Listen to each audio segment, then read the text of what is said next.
Hi guys, John here. Welcome to the workshop once again at Microaces and to the first of the Sopwith Camel builds. In this video, we're going to build the airframe. But before we do, let's just have a look down onto the build board, and I just want to show you the first few pages of this rather wonderful tome.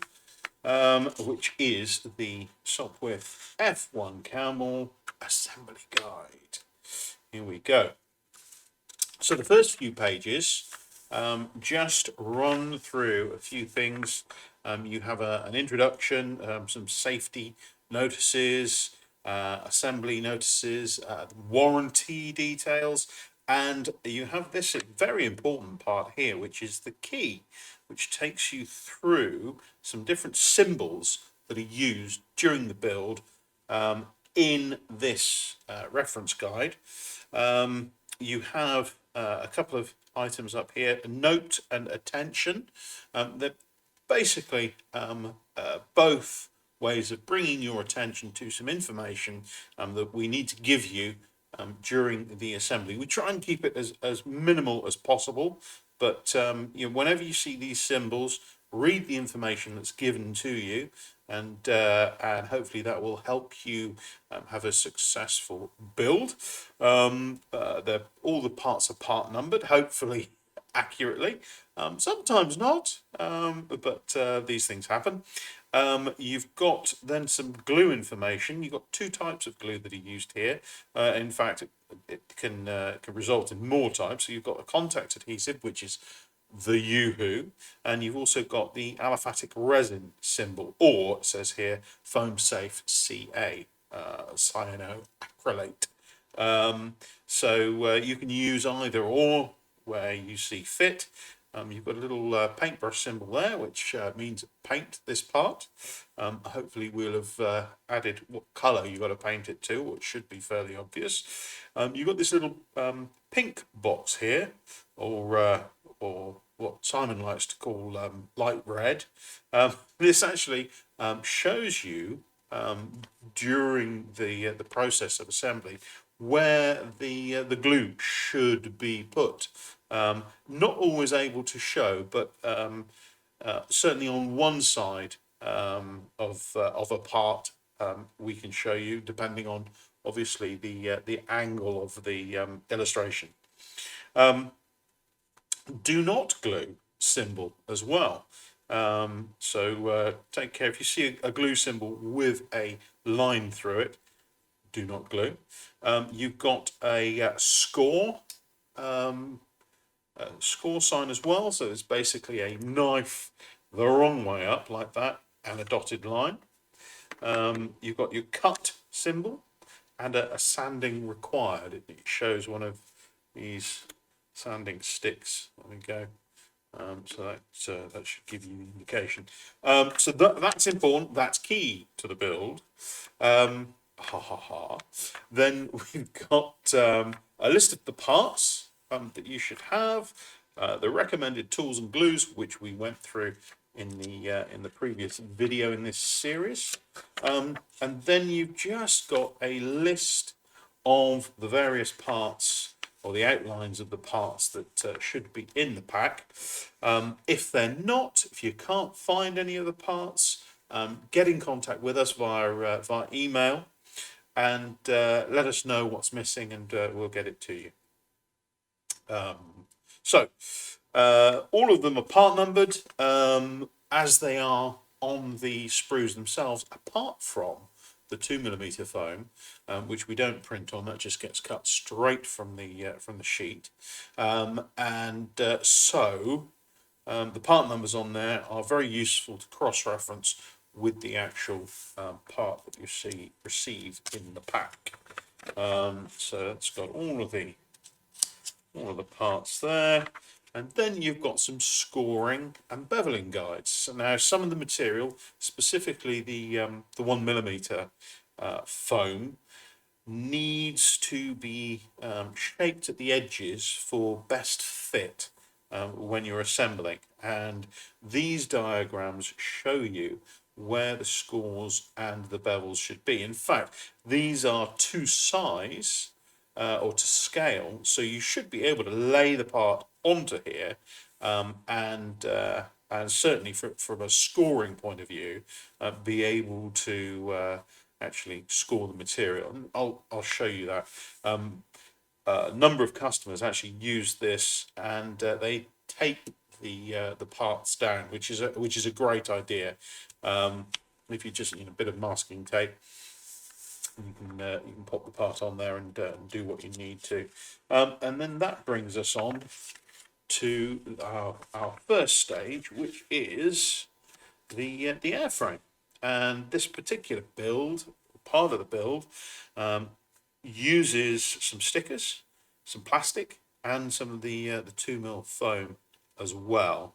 So I'm going to pop this over to the side and get the parts out that we need to use for the build. Okay, let us begin.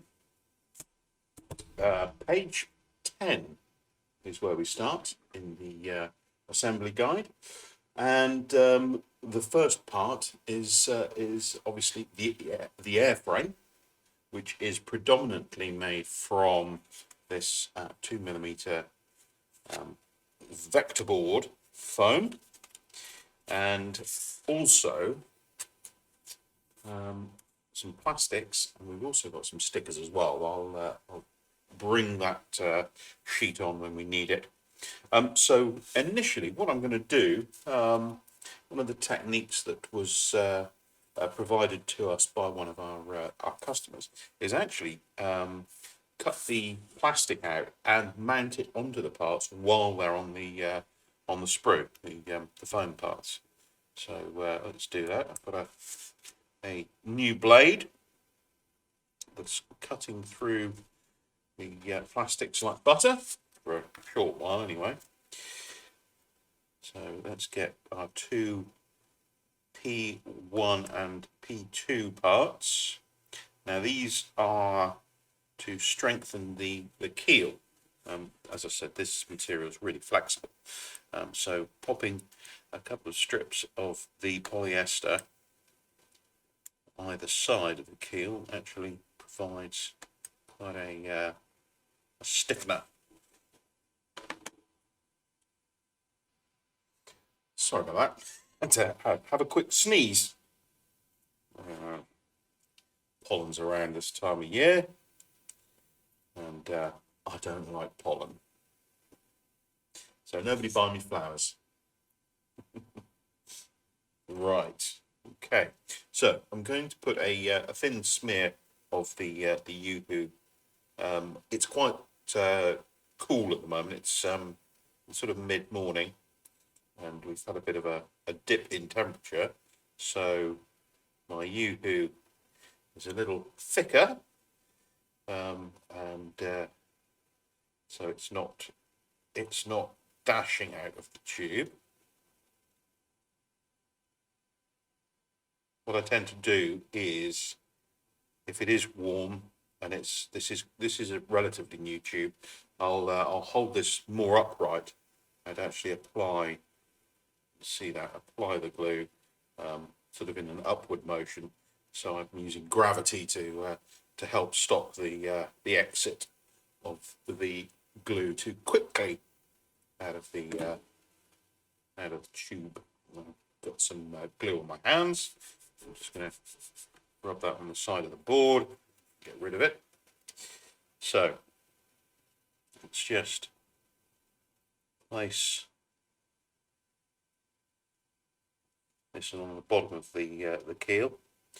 Check the instructions. That pink area shows you where the part goes, where the glue goes. So we've got a little score at the front here, and the P2 part is shaped to ensure that score is still exposed. It'll become clear what that score's for a little later on in the build. So place that part there, and as you notice, I'm putting it on, or attaching it, while the glue's still wet. and that gives me some wiggle room. Many of you will know, if you've used U-Glue before, is that it can be used as a contact adhesive as well. So what you can do is let it dry on the surface, and then bring it into contact with the part, and it grabs immediately. But it doesn't give you much opportunity, or any opportunity at all, to actually move the part should you not get it exactly where it should be. It can get a little bit messy. Or frustrating anyway. So put that down too.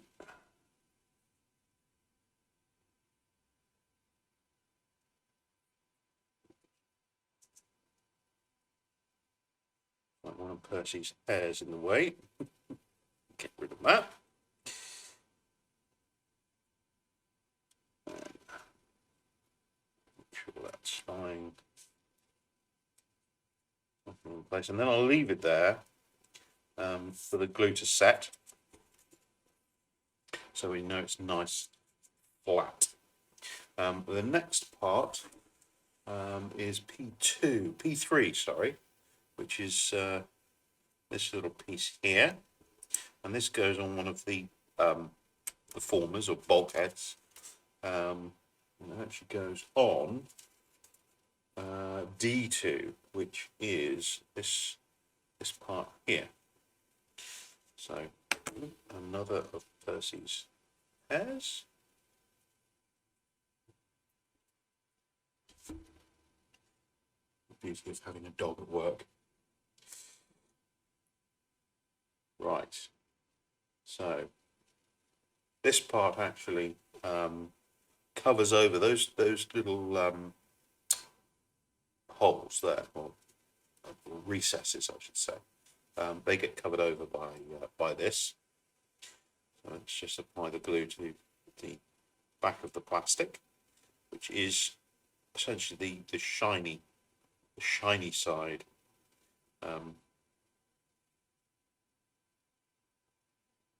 The other side is the side that receives the print, but obviously on this part, the only thing that's printed on it is the part number itself. So let's just put that on, and those slots in P3 should line up with the slots in the vector board part. So once again, there's a score. I'm not sure whether that can be seen. There's a score low down on D2. My position is a little bit too high, so the glue's grabbing already. So let's just put that in place.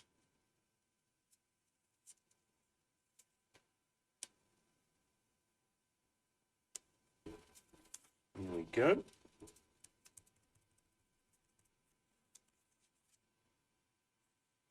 Excellent. The other thing that is asked of in the instructions is just to open up these slots that are at the top of D2, just to make sure the cut is all the way through. This is basically where the little machine guns actually sit. And, these slots just accept the plastic, so just make sure that they're all the way through, and it'll make the installation of machine guns later on in the build a lot easier. So that's that done. We've also got some stickers, as I said, we need to put on. So here's our sticker pack, and S1, it's the dash here in the cockpit, all the dials on it. And the best technique to actually take stickers off that I've found is just to sort of expose, just by a little bit of folding, expose one of the edges, and then just use the knife to start teasing it off. And then once you've got an edge up, then slowly peel it off. Some of the sticker cut profiles are quite complex. Some are pretty simple, but some are complex. So take it really easy and make sure that the sticker comes off whole. What we don't want to do is tear them. If they do tear, obviously halt your extraction and maybe take the peeling from a different side. And usually a small tear isn't noticeable once it's positioned on the part. So the other thing I like to use is tweezers. Gets my fat fingers out of the way so I can see what I'm doing. Now on the opposite side of D2, where we put the plastics, on the back side of it, this is where this particular part goes. So let's just position that. You can see there are some those little gaps at the top of the sticker where the machine guns will sit. I'm just making sure that positions correctly to ensure that happens later on in the build. There we go. And the other sticker is S2, much simpler sticker, which is just the sort of the back of the cockpit. A bit of wood grain. So let's pop that on and put that on the front side of D3. So just using my tweezer method again. I can get the fingers out of the way and then just pop that. There we go. It's fine. Good. So we've got those. That should have dried by now. What are the? I'm looking at the instructions, by the way. That's why I'm gawping over here. So I know what I'm doing. You'd have thought that the guy who designed the kit would know what he's doing, but it's been a while since the Camel was actually first released. I think it was 2018, maybe. So it's been a few years since I've built one. But there we go. Okay. So I think we're there. So let's just extract these parts from the sprues.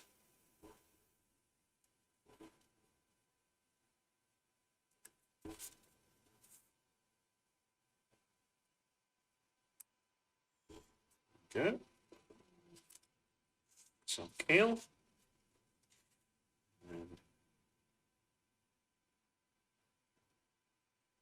This material does, if your knife is sharp, then this material cuts very, very easily.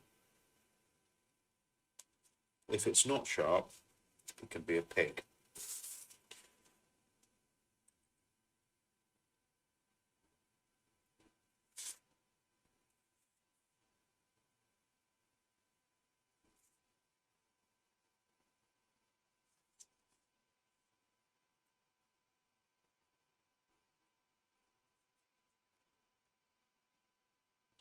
There we go. So what we'll have to do now is pop these onto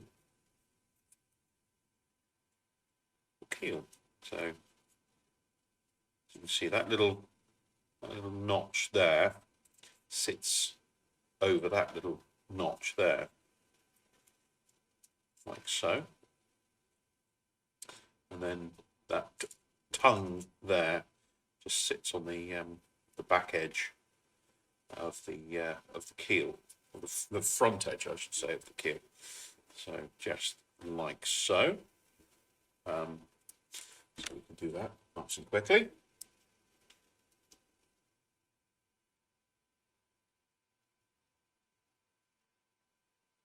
I'm not too bothered about using a decent amount of glue at the front of this aircraft. It's at the back where I try and spare the grams, and then that hopefully reduces the amount of ballast that we need in the nose for this very short-nosed aircraft.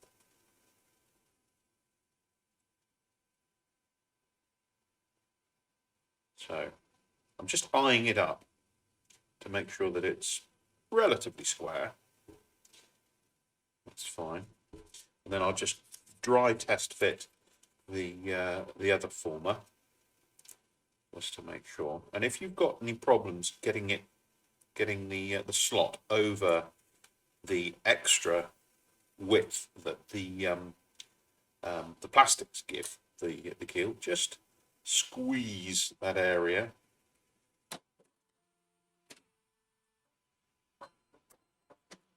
There's our printer coming to life. Always tries to do it in the middle of a video.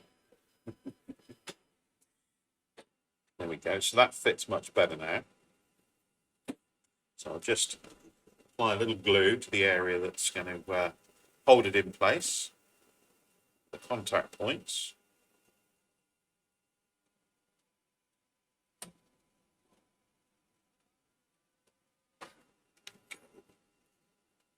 Was on a roll, that printer.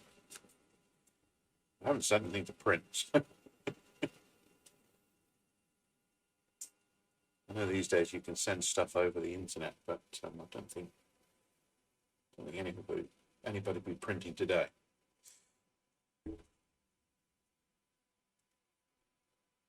Excellent. Right, good. Okay, so we can set that to one side for now and extract our next fuselage formers, which are D4 and D5.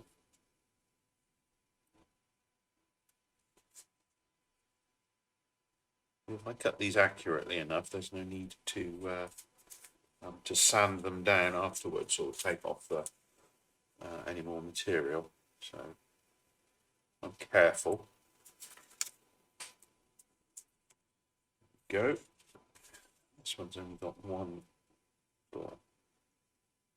tab. Go. There's a little bit of excess there, but I don't think that'll affect the build, so I'm happy to leave it as is. So this one goes into there, like so. So now we start thinking about using glue sparingly.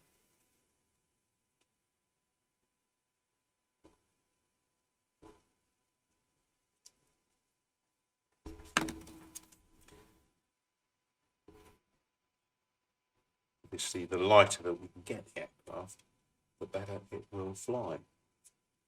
Well, that's the theory anyway. I suppose you could argue that you could leave the wings off and it would be really light and wouldn't fly at all. I don't know. I don't know why these thoughts come to me. But there we go. So, little bits of glue. I'm going to put a little daub of it on that back piece there that rises up. And then let's go. Good. So pretty straightforward, pretty simple assembly of that particular part. We've got a what I've termed a floor pan. It's just another structural part of this particular frame. We're using D6s, two D6s. They can go either side. They are symmetrical parts. So, and they just sit between these two formers here and provide a sort of a guide to straighten up the structure, hold it in the correct position. So they just sit there and that side too. So we'll get those glued in.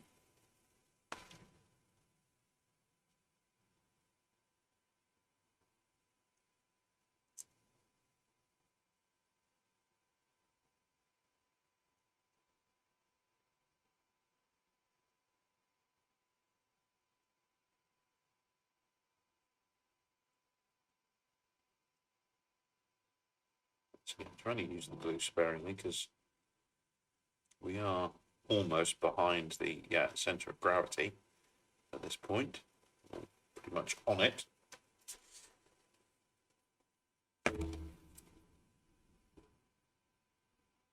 Never really actually weighed the amount of glue or estimated the amount of glue that goes into these builds. I suppose it'd be easy enough to weigh all the parts dry and then weigh the finished model, but maybe we'll do that at some point. But each, I think it's 40 grams, got 40 grams of glue in there, and certainly build a fair few models with the one tube.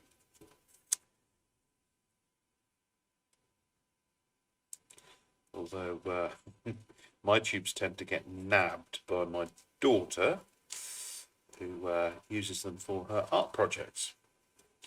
Well, not the tubes themselves, but the contents.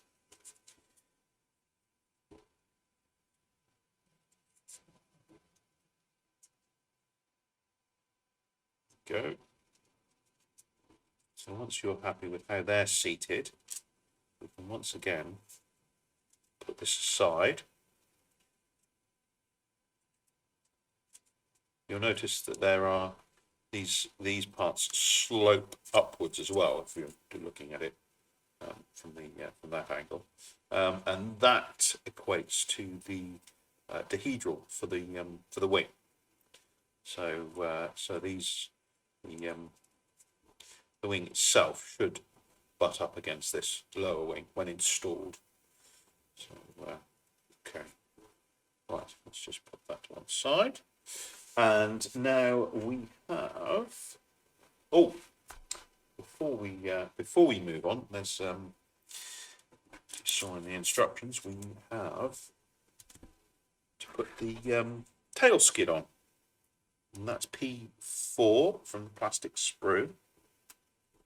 So let's just remove that. Now this is a nice printed part, because the majority of it is exposed outside of the fuselage. It's all off, and it just glues to the keel.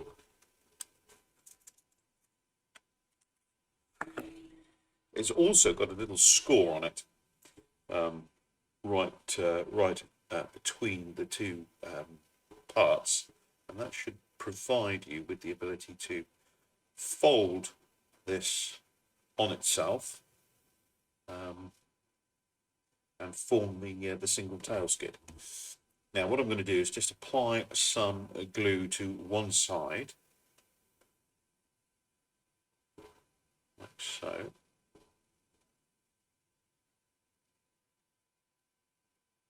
Once again, I'm not actually applying now, I'm just using the tip to spread what I've put on there around.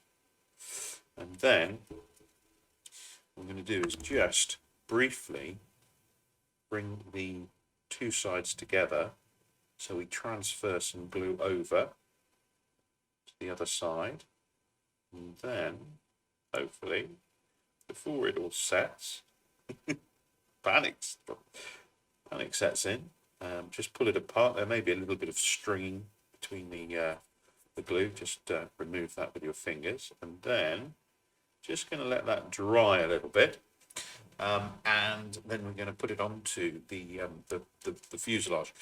When you look in the manual, the assembly guide, you'll see it does provide you with a sort of a positioning guide in the form of a dotted line of the outline of the tail skid, and essentially what you're aiming to do is to get that little upright, a little sort of supporting part just here, right at the back edge of the keel. So let's offer this up. So it should sit around about there, like so. You can see the graphic lines up with the bottom edge of the keel too, like so. And then I'll just fold the rest around, making sure that when it comes to rest and when it's folded, all of the parts fold evenly, so we don't get too much of any overlap. So you can see the wrong side of the material. There we go. So let's just push that all home. And on the instructions, it also says for you to eyeball it just to make sure that it's sitting centrally down the keel. Obviously, if it's off to one side, you might have a few problems when you're taking off. That it's actually providing some steering for you in a direction you weren't expecting. So you have to get handy on the rudder. So there we go. That's our tail skid in place. And the other thing that we've got to do whilst we're here, you remember I mentioned the score on the front of the keel. Well, that actually shows us where we've got to remove some material. And the reason we have to remove material is not only to lighten the aircraft up, but because the Camel is such a short-nosed aircraft, we need to make room for the battery. And when we put the battery in, we need it for it to sit somewhere. And although you've got ahead of this, you've got a nose on the aircraft, it's just not long enough to accommodate our sort of standard 130, 150 batteries. So we've just got to remove some of that keel before we move on to the next stage. So we'll do that now. So with our sharp knife, I can just run that down the score so it goes all the way through.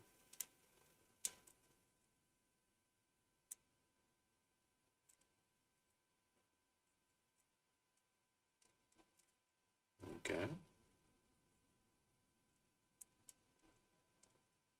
And the reason that we've got it there in the first place is it makes it easier for the installation of this front-facing former here,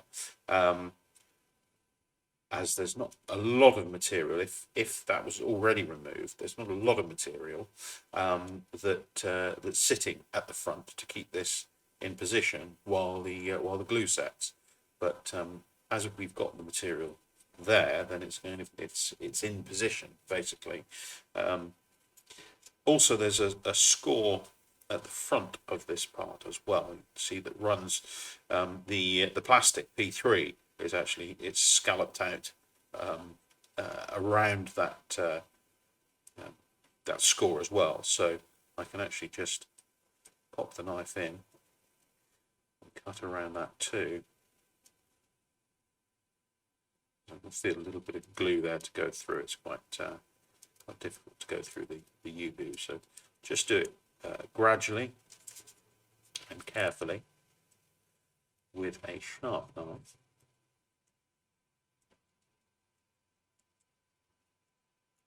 And that should come free. If you do get glue on your knife, that can actually impact on its cutting ability.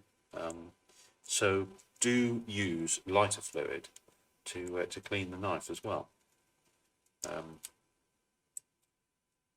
We're nearly there. It's like surgery on somebody who swallowed a load of glue.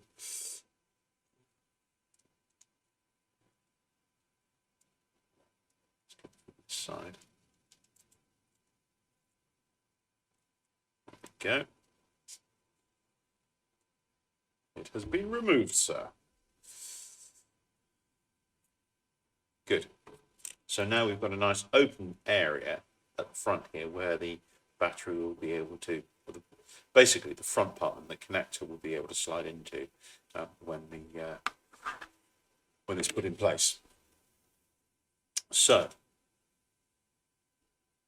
that's everything done on page 10 and page 11 of the assembly guide. So we can just pop that over there, and we can move on to our next page. Turn the page.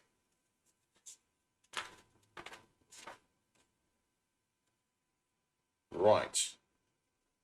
Okay. Just had to gather my thoughts for the next stage, and so let's begin. Firstly, we have some foam parts we need, and we have here D11. Now D11 has actually got a score around it, and what I'm going to do is actually just remove it by going around that score.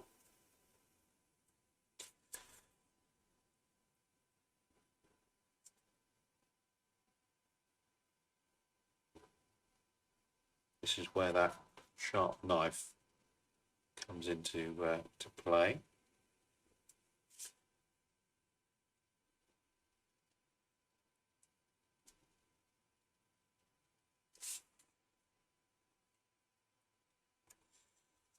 And off it comes. Go. And onto that, I'm going to add a piece of plywood. That will be W1, and on W1, first of all, on the as you'll see on these plywood parts, they're kept in place by a few little uncut tabs, and all you do is just pop your knife through each tab, and then that should let the part fall out. So here's our W1, and we've got an F on the wood there, burnt in, and the F stands for front. So that's the way that we want it to go. And as you can see, this just sits over the top of our foam part D11, and then should line up the holes in D11 with the holes in the wooden part W1. And obviously there's a little sort of inner contour there that lines up too, but you should have a few little gaps either side there. And also when it's glued down, this little crest at the top here that stands up proud of the contour, that should actually also be standing up proud of the foam part too. So let's just add some glue to the foam. This is the smaller of the two parts. So again, I'm not being overly careful with the glue on this particular part, because this is right at this part will be right at the front of the aircraft. So I'm not doing that correctly, am I? There we go, like so. So I'm using it or applying it as the glue is wet, so I've got a little bit of wiggle room.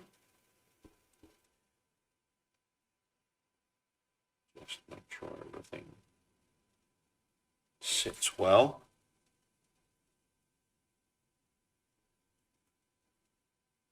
So you can see the slots in the foam are slightly larger than the slots in the plywood, and once again that'll become apparent. But don't worry if you think, oh, hang on a second, I need to open up those slots in the plywood. They haven't been correctly cut. Don't worry, they have been, and it's just the workings of my peculiar mind that they're like that. So there we go, that's that part done. And then we have a group of parts that go together to form the rest excuse me, the rest of the nose and hump of the aircraft, because this is a camel and the camel has a hump. So Let's grab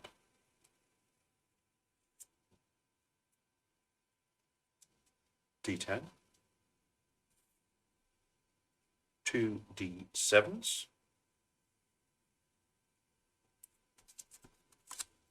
1, 2, a D9. Once again, this has got those slots in that take the plastic from the machine gun once they're installed. I'm just going to make sure that those are cut through. So, and we need D8.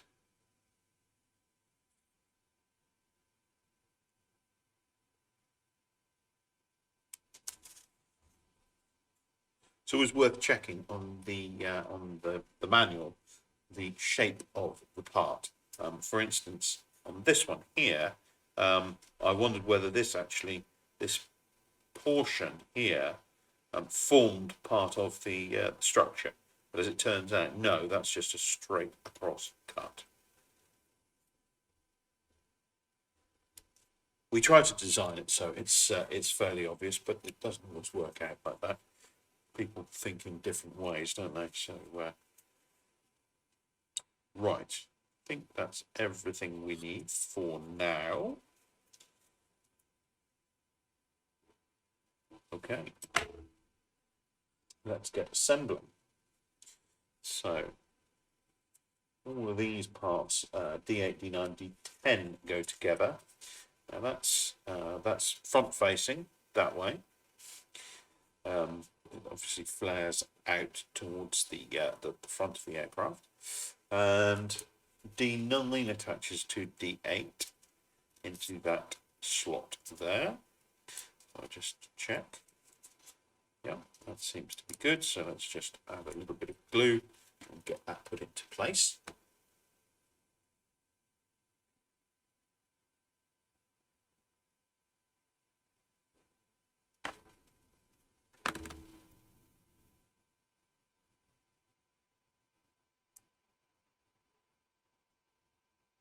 Okay, just make sure it sits absolutely centrally. Sometimes the slots can be give you a little bit of wiggle room, so wiggle it by all means, but make sure it sits centrally. There we go. And then this little part here drops over the top, secures that into place, and then goes into a couple of little slots on the base, like so. So yeah, that all fits nicely. So let's just apply a little glue too.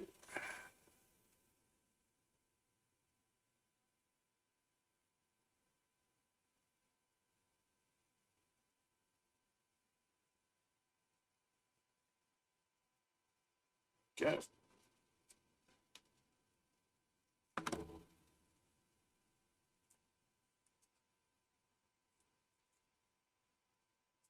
And this part actually forms this is the hump. This is essentially the hump at the front of the camel.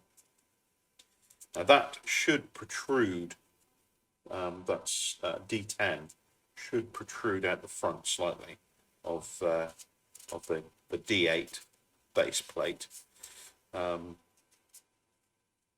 because that is going to pop into the little notch at the top of our plywood and foam assembly, like so. So let's just attach that now. There are a number of ways you can do it on the instruction manual. It just sort of shows everything going together and then going on to the rest of the sub-assembly that we've created.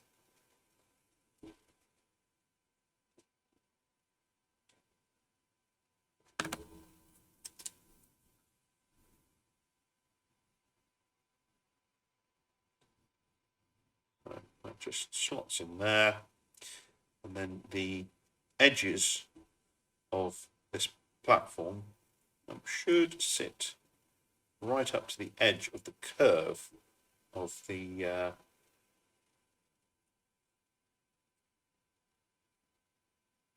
foam firewall, I want to say, I suppose.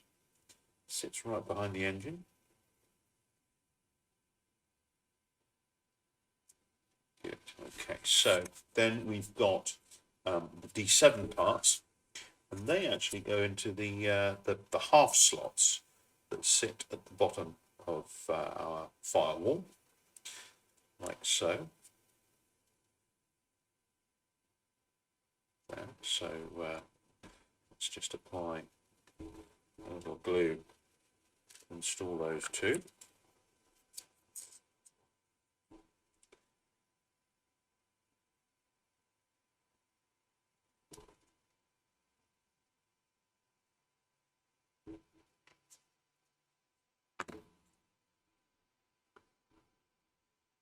On this goes. Yeah. Make sure it's all tucked in and flush with the inner wall of the firewall.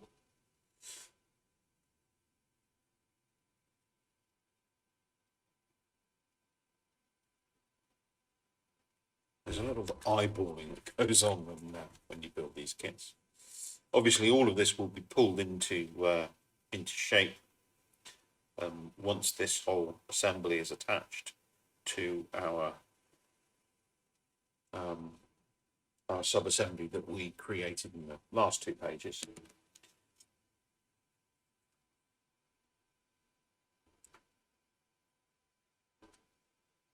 Pops on there. Okay, so that's good. Right, what I'm going to do now is I'm going to make a cup of tea, and I'll let that dry, and we'll go and pop that onto the rest of the frame to make our entire airframe. So be back in a sec. Oh, that's better. Right, we have. As you can see,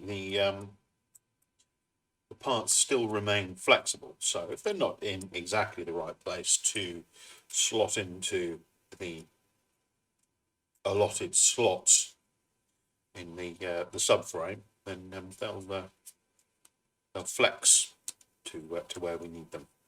So let's do a dry fit, just to make sure everything goes in. So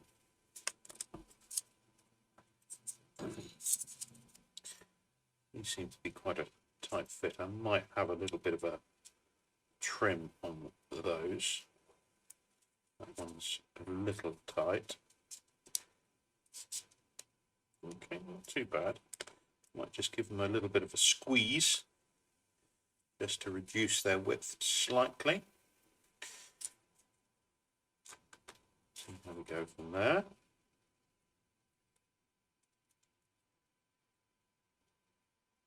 Yeah, I think I'm going to just remove a little bit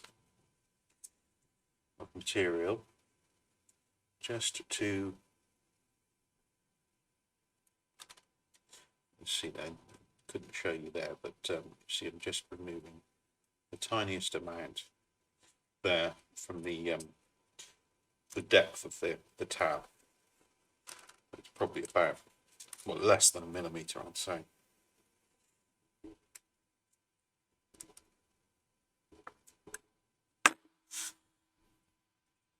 There we go. Let's just check that that goes into the slot.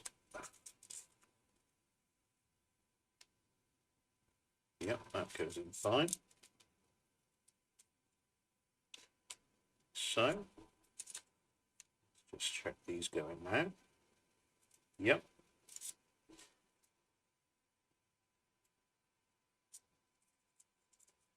All fits nice and tightly. Yeah, there we go. Fantastic. Right, all I need to do now is glue all of that up. Let's pull it apart.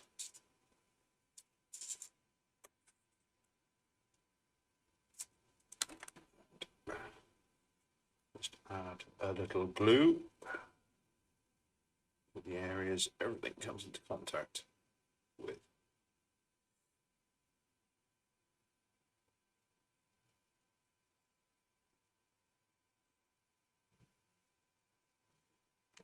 Go.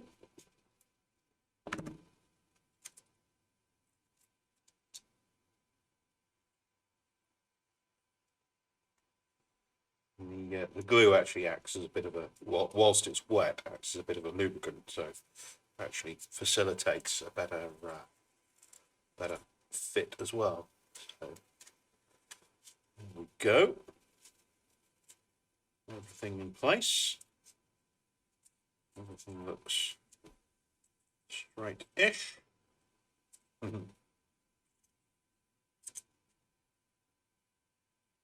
Good. Right, a couple more things that we need to do. We need to pop a little magnet into the front of the plywood here in that little area there. So I've got to find my magnet, which should be in the bag, wherever that is. I'll just find that. The great thing about the software that I'm using to record is I can pause. So I went off and got a little magnet. So what I'm going to do, there's actually some glue in there at the moment from the attachment of the plywood to the foam piece, but I'm just going to add a little bit more in there and then pop my magnet in. Now, I would advise probably let the glue dry before you do this, but for the purposes of brevity, I'm going to just pop that in, and it's quite a tight fit, but it should go fairly easily, and just push it in so that the magnet is pretty much flush with the front of the plywood. And then there's a little S4 sticker, just a white sticker with S4 written on it, and that just pops over, and I can remove it. That just pops over the magnet and holds it in place.